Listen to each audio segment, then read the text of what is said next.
آصف کس کا بدلہ لینے امریکہ گیا تھا؟ آصف مرچنٹ کو ایران اور انڈیا نے کس مشن پر امریکہ بھیجا تھا؟ امریکہ اور اسرائیل کا اسٹریٹجک پارٹنر بھارت ایران کا دوست کیوں بنا؟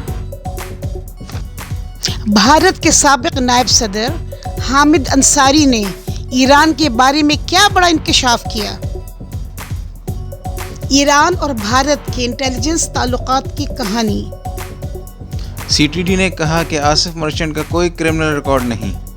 وفاقی وزیر داخلہ محسن نقوی نے کہا ہم آصف مرچنٹ کا شناختی کارڈ بلاک کر رہے ہیں۔ کون سچ بول رہا ہے، سی ٹی ڈی یا وفاقی وزیر داخلہ؟ آج کے ولاگ میں آپ کے انہی سوالوں کے جواب ملیں گے۔ رات نیوز کے ساتھ وجیہ احمد صدیقی آپ کی خدمت میں حاضر ہے۔ السلام علیکم۔ لیکن اس سے پہلے میں آپ کو یہ بتا دوں کہ اس بات کے امکانات بہت زیادہ ہیں کہ آصف مرچنٹ کو امریکہ میں گرفتار کرانے کے پیچھے جو ہے بھارت کی انٹیلیجنس را کا ہاتھ تھا۔ آصف مرچنٹ کو بھارت کی مخبری پر پکڑا گیا ہے کیونکہ بھارتی انٹیلیجنس ایجنسی را ایران میں امریکہ اور اسرائیل کے مفادات کی نگرانی کر رہی ہے۔ ایک طرف تو وہ ایران کے ساتھ اپنی دوستی کا ہاتھ بہت تیزی کے ساتھ بڑھا کر رکھے ہوئے ہے اور دوسری جانب وہ امریکہ اور اسرائیل کے مفادات کی بھرپور نگرانی کر رہا ہے۔ یہ تفصیلات ہم آپ کو آگے چل کے بتائیں گے کہ بھارت ایسا کیوں کر رہا ہے۔ یہ بات تو آپ کے سامنے واضح ہی ہے کہ بھارت پاکستان دشمنی میں ایران میں بیٹھا ہے، وہ ایران کی دوستی میں نہیں بیٹھا ہے۔ لیکن ہمیں یہ سوچنا ہوگا کہ ایران کے تمام ایٹمی سائنسدانوں کے ٹھکانوں پر ٹھیک ٹھیک حملے کیسے ہوئے؟ ایک ایک کر کے ایران کے ایٹمی سائنسدان مارے گئے۔ ایران کے صدر ابراہیم رئیسی کو کس طرح قتل کیا گیا؟ کس نے بتایا کہ وہ وہاں سے سفر کر رہے ہیں اور اس پر ٹھیک نشانہ لگایا جا سکے؟ یقیناً وہاں پر کوئی ایسی انٹیلیجنس ایجنسی موجود تھی جو امریکہ اور اسرائیل کو خبریں پہنچاتی ہے۔ کس نے یہ اطلاع دی کہ پاسداران انقلاب کے ہیڈ کوارٹر میں اسماعیل ہنیہ مقیم ہے اور ٹھیک اسی جگہ پر نشانہ لگایا گیا؟ اور سب سے بڑا سوال یہ ہے کہ کراچی میں را کے ایجنٹ کس راستے سے داخل ہوتے ہیں اور کس نے ایران کو یہ پٹی پڑھائی کہ پاکستانیوں کو ایران کے مقاصد کے لیے استعمال کرو، خاص کر ان پاکستانیوں کو جن کو ایران سے مذہبی عقیدت ہے۔ پاکستان کی انٹیلیجنس ایجنسیاں جانتی ہیں کہ کراچی کے حالات خراب کرنے میں را کا کتنا ہاتھ ہے۔ یہاں میں ایک انکشاف کرتا چلوں کہ یہ اطلاعات ہیں کہ بلوچستان کے اندر امن کے قیام کے لیے ضروری ہے کہ کراچی میں آپریشن کلین اپ کیا جائے۔ ذرائع کا کہنا ہے کہ جلد ہی کراچی میں دہشت گردوں کے محفوظ ٹھکانوں کا صفایا کیا جائے گا۔ کراچی میں کوئی غیر قانونی بستی قائم نہیں رہنے دی جائے گی۔ یہ غیر قانونی بستیاں جن کے اندر وہ لوگ بستے ہیں جن کے پاس پاکستانی شناختی کارڈ نہیں ہوتے، پاکستانی شناخت نہیں ہوتی، وہ پائپ لائنوں سے توڑ کر پانی استعمال کرتے ہیں، بجلی چوری کرتے ہیں اور کراچی کے وسائل کو استعمال کرتے ہیں، لیکن کراچی کے وسائل میں مالی حصہ نہیں ڈالتے۔ اور کراچی میں کوئی غیر قانونی بستی نہیں رہے گی۔ کچی بستیوں کو بھی نقشوں کے مطابق کیا جائے گا۔ مزاحمت کی تو اس سے سختی کے ساتھ نپٹا جائے گا۔ اس کی وجہ یہ ہے کہ کراچی کی غیر قانونی بستیوں میں رہنے والوں کے پاس شناختی کارڈ نہیں ہوتے اور اس لیے یہ نہیں کہا جا سکتا کہ ان میں کتنے پاکستانی ہیں اور کتنے غیر ملکی ہیں اور کتنے جاسوس ہیں۔ اس آپریشن میں مفت دسترخوان سے فائدہ اٹھانے والوں کی پہلے مرحلے میں نگرانی کی جائے گی۔ انٹیلیجنس ایجنسیاں جانتی ہیں کہ کراچی میں را کے ایجنٹوں کا محفوظ ٹھکانہ کیا ہے۔ ISI کے سابق افسر میجر عامر نے مجھ سے ایک انٹرویو میں کہا کہ افسوس کا مقام ہے کہ کراچی را کے ایجنٹوں سے بھرا ہوا ہے۔ یہ ایجنٹ پاکستانی شہریوں کو لالچ دے کر اپنا سورس یا اہلِ کار بنا لیتے ہیں۔ آصف مرچنٹ 2010 میں کراچی میں ایک بینک میں برانچ مینیجر تھا۔ اسے جلد دولت مند ہونے کا بہت شوق تھا۔ برانچ میں اثاثوں کی مالیت